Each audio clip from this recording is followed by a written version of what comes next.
दोस्तों नेपाली इस बार भी पीछे नहीं हुए, पीछे नहीं हटे। मतलब यार 150 करोड़ आबादी है इंडिया की। अगर दुनिया की बात की जाए ना तो दुनिया में सबसे ज्यादा अगर क्रिकेट देखी जाती है तो इंडिया में देखी जाती है। और इंडिया की जो आबादी है वो 150 करोड़ है। लेकिन नेपाल एक छोटी सी कंट्री है। नेपालियों ने सबकी बत्ती बुझा दी है। बत्ती बुझा दी है। ये कौन बोल रहा है? ये इंडियन मीडिया बोल रहा है। और ये इंडिया के जो न्यूज पेपर है, टाइम ऑफ इंडिया ने ये खबर ब्रेक की है। ये खबर उन्होंने ये एक आर्टिकल छापा है। उसमें लिखा है भाई साहब कि बस है जो है ना वो नेपालियों के आगे। अगर हमने मतलब जायजा लिया उन्होंने कि सबसे ज्यादा जो वर्ल्ड कप में मैचेस है उनमें सबसे ज्यादा किन मैचेस की मांग है, डिमांड किसकी ज्यादा है मार्केट में। तो पता है क्या हुआ वहां पर?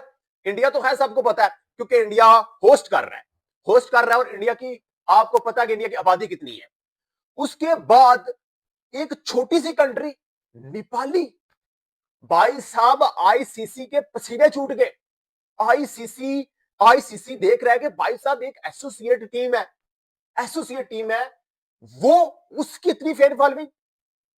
और हो कहां पर रहा है वर्ल्ड कप? इंडिया में, नेपाल में नहीं हो रहा। लेकिन फिर भी यहां पर नेपाली भाई साहब सबको पीछे छोड़ गए। सबको पीछे छोड़ गए। जो टिकट्स की डिमांड है वो इतनी ज्यादा है कि उसमें ये मैं नहीं बता रहा, ये भाई साहब इसको पूरे इस न्यूज़पेपर को पूरी दुनिया देखती है। इंग्लिश में ये आर्टिकल है, टाइम ऑफ इंडिया ने ये चीज रिपोर्ट की है। ये बोल रहे हैं भाई साहब के सेकंड नंबर पर नेपाल के जो मैचेस हैं, नेपाल के जो 4 मैचेस हैं उनमें उनकी सबसे ज्यादा मांग है, उनके टिकट की सबसे ज्यादा डिमांड की गई है। ये रिकॉर्ड की गई है, ये देखा गया है। और उसके साथ इंडिया के जो मैचेस हैं, भाई साहब इंडिया के मैचेस को नेपाल की जो मैचेस हैं वो टच कर रहे हैं। इतनी ज्यादा फैन फॉलोइंग, इतना ज्यादा क्रिकेट के साथ क्रेज। भाई साहब बस है, मतलब बस है यार। इतनी तबाही कर मतलब के मचाई हुई है नेपाली फैंस ने। यार ये मैं मतलब कि मैंने अब ये आर्टिकल देखा तो मैं ऐसे ही घुमा फिरा के बात नहीं कर रहा व्यूज के लिए। जब इंडिया के न्यूज़पेपर ने ये चीज ब्रेक की है तो मैंने कहा यार मैं वीडियो बनाकर ही जाऊंगा। कि मैंने कहीं पर जाना था, मैंने कहा यार वीडियो डालकर जाऊंगा क्योंकि यार ये मुझसे जो इतनी अच्छी जो ब्रेकिंग न्यूज होती है नेपाली फैंस के लिए, नेपाल की क्रिकेट के लिए, उनमें देर नहीं करनी चाहिए, अच्छे कामों में देर नहीं करनी चाहिए। तो मैंने कहा यार वीडियो पहले डालते हैं, पहले फैंस के साथ जो है ना वो अपना जो है ना जो अपनी जो खुशी है वो उनके साथ डिस्कस करते हैं, वो उनके सामने रखते हैं। तो भाई साहब इससे पहले 2024 का जो T20 वर्ल्ड कप हुआ उसमें भी नेपालियों ने अमेरिका में जाकर मैच देखे। भाई साहब अमेरिका में, यूएसए में जाकर मैच देख लिए। किसी को उम्मीद नहीं थी कि यहां पर नेपाल के मैचेस में कोई लोग आएंगे। मतलब नेपाल के क्या, इंडिया पाकिस्तान के मैच में भी यहां पर लोग होंगे या नहीं। तो भाई साहब वहां पर साउथ अफ्रीका के अगेंस्ट जो मैच था उसमें आपने क्राउड चेक करना है। आप देख लें, वो सोशल मीडिया पर गूगल पर टाइप करके देख लें जिन्होंने नहीं देखा। भाई साहब वहां पर पहुंच चुके हैं नेपाली, वहां पर चले गए अपनी टीम को देखने के लिए, अपनी टीम को बैक करने के लिए। तो ये तो इंडिया है, ये तो सज्जे थे पैर थिल्ला जो वो नेपाल के, इन्होंने तो वहां पर जाना ही जाना है। तो भाई साहब नेपाल ने हिस्ट्री क्रिएट की है, वर्ल्ड को इन्होंने शॉक कर दिया है, आईसीसी को इन्होंने शॉक कर दिया है, आईसीसी की बत्ती भी बुझा दी है कि भाई साहब आईसीसी इसको इतना देख ही नहीं रहा था। आईसीसी मतलब अंडर एस्टिमेट कर रहा था यार, एसोसिएट टीम है मतलब क्या है। लेकिन आईसीसी अब पोस्टर डाल रहा नेपाल की। आप देख लें, बिशप भी वो उनकी पॉडकास्ट लाई गई। मतलब कहीं ना कहीं पर हर वीकली आईसीसी कोई ना कोई पोस्ट छोड़ता है नेपाल के लिए कि भाई साहब उनको पता है कि यार अब क्रिकेट का जो धंधा है ना, क्रिकेट मतलब बिजनेस ही समझ लें, क्रिकेट अब चलेगी तो नेपाल की सर पर। पहले इंडिया भी था, अब नेपाल के सर पर। पाकिस्तान में भी इतना वो है नहीं, इंडिया पाकिस्तान का ज्यादा मैच देखा जाता है, बाकी को इतने उस तरह से नहीं लोग देखते।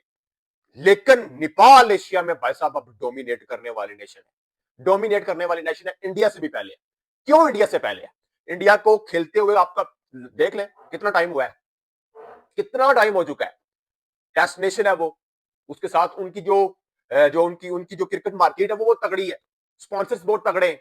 उसके साथ इंडिया की जो लोग हैं भाई साहब 150 प्लस, मतलब 150 करोड़ उनकी आबादी है। तो वहां से भी आप देख लें। लेकिन नेपाल की एक छोटी सी आबादी है, लेकिन स्टेडियम जहां पर इंडिया की टीम भरती है, इंडिया के फैन भरते हैं, वहां पर नेपाली भी पीछे नहीं रहते, वो भर देते हैं। तो किसने किसको कंपीट किया? नेपाल ने। नेपाल ने इंडिया को भी बीट कर दिया, सबको बीट कर दिया, सबको पीछे छोड़ दिया। ये है नेपाल की पावर, ये है नेपाल की रियल पावर, जिसको अब आईसीसी मजबूर हो गया है। और यही चीज नेपाल को एक टेस्ट स्टेटस जो रह चुका है वो भी दिलवाएगी, वो भी बहुत जल्द दिलवाएगी। हम उम्मीद करते हैं नेपाल की टीम से कि नेपाल की टीम इस वर्ल्ड कप में बहुत अच्छा करे। और दोस्तों मेरी आपसे रिक्वेस्ट है, आपने, मुझे पता है मेरी बात के अलावा भी आपने सपोर्ट करना है, आपने आपने अपनी टीम को नहीं छोड़ना, लेकिन रज के सपोर्ट करना है, जिसको कहते हैं ना रज के, दबा के, टका के आपने जाना है मैचेस देखने, आपने सोशल मीडिया पर भी नेपाल की टीम को बड़ा बैक करना है। इंशाअल्लाह ताला हम उम्मीद करते हैं कि नेपाल की टीम इस वर्ल्ड कप में बहुत अच्छा करेगी, बहुत अच्छा करेगी। क्योंकि नेपाल के जो मैचेस हैं, 7 फेब से इंग्लैंड के अगेंस्ट नेपाल उतरेगी, उसके साथ नेपाल के 4 मैचेस हैं, Scotland, Italy and West Indies. तो भाई साहब अब कुछ ना कुछ करना होगा नेपाली प्लेयर्स को, क्योंकि नेपाली फैंस ने, नेपाली लोगों ने ये सबको बता दिया है, सबको हैरान कर दिया है, सबको शौक कर दिया है, सबको बता दिया है कि क्रिकेट का अगर क्रेज है तो एक छोटी सी नेशन नेपाल में है, नेपाल में है। तो भाई साहब अब सबको बता दिया है, अब सब जो प्लेयर्स हैं, अब भाई साहब आपके कंधों पर भी जिम्मेदारी है, आपके कंधों पर भी रिस्पॉन्सिबिलिटी है कि भाई साहब आपने क्या करना है, आपने अवाम को, आपने अपने अपने लोगों को क्या जवाब देना है, किस तरीके के साथ उनको ट्रीट करना है। ये वर्ल्ड कप में आपका भला और आपकी बोल बताएगी, ये चीज बताएगी कि हम एक बड़े अपसेट की तरफ हम सोच रहे हैं, एक बहुत बड़ा अपसेट हो और इंग्लैंडियों को हम मारे, वेस्ट इंडीज, स्कॉटलैंड, मतलब हर किसी को मार रहा है, लेकिन इंग्लैंड का जो पहला मैच है वो हमारे माइंड में है। तो दोस्तों हम उम्मीद यही करते हैं कि नेपाल बहुत अच्छा करेगी, ना सिर्फ बहुत अच्छा करेगी बल्कि एक दिन होगा और है भी, वर्ल्ड कप हम जीतेंगे भाई साहब, क्यों नहीं जीत सकते। क्या है, क्या है जो उनमें और हम में नहीं है, भाई साहब सब कुछ है। सबसे ज्यादा जो पीछे आपकी कौम खड़ी है, जो आपको दुआएं दे रही है, जो आपके साथ हक सच के साथ, जो आपके साथ जिनको कहते हैं वो रियल मानो में जो आपके साथ खड़ी है, जो आपके साथ लॉयल है, इतनी सबसे बड़ी पावर आपकी ये है, जो कि और किसी के पास नहीं देखने को मिलती, मुझे नहीं है, सीधी सी बात है। ये जो लोग हैं, ये रियल लोग हैं, इनकी कदर करो नेपाली प्लेयर्स। और दोस्तों इंडिया का जो ये न्यूज़पेपर है, इसने बात बताई कि भाई साहब जो टिकट्स की मांग है वो सबसे ज्यादा नेपाल की भी है, इंडिया के बाद सबसे ज्यादा नेपाल की है। तो यहां से आप देख सकते हैं कि भाई साहब सब बता रहे हैं, सब बोल रहे हैं कि भाई साहब नेपाल के आगे बस है, नेपाल के आगे बस है। और अब आईसीसी को भी देखना होगा, और आईसीसी अब नेक्स्ट प्लान करेगा कि हम नेपाल में भी मैचेस रखें। कोई भी इवेंट होता है, एशिया कप होता है, वर्ल्ड कप होता है, या जो भी है, उसके कुछ मैचेस हम नेपाल में भी किसी न किसी तरीके के साथ जाने दें। अगर चले गए तो भाई साहब आईसीसी को पता है उनको पैसा चाहिए, और जिसके पास जो पैसा ज्यादा देगा आईसीसी उसकी तरफ झुकाव करेगा, करेगा। और नेपाली फैंस ने ये सबको बता दी है, नेपाली फैंस के आगे तो मैंने ये कहा ना कि चांद के ऊपर मैच हो ना, ये लोग वहां पर भी चले जाएंगे, वहां पर भी ये देखने चले जाएंगे। तो इनके आगे बस है, बस है। और लव यू हो गया यार नेपाली फैंस, लव यू हो गया, एक ही दिल है, कितनी बात जीतोगे। बाकी दोस्तों आपकी इस पर क्या राय है, कमेंट्स के सूत्र में जरूर बताएं। और आज नेपाल का मैच भी है एमसीए के अगेंस्ट, और हम कोशिश करेंगे कि यार हम इंडिया को मारें, क्योंकि ये इंडिया के प्लेयर्स हैं, इसमें इंडिया के प्लेयर्स हैं, और इंडिया का डोमेस्टिक स्ट्रक्चर भी आपको पता है, अच्छे खासे प्लेयर्स होते हैं। और हम यहां से अपनी जो जीत है उसको दर्ज करेंगे, और विनिंग कॉम्बिनेशन के साथ हम वर्ल्ड कप में उतरेंगे।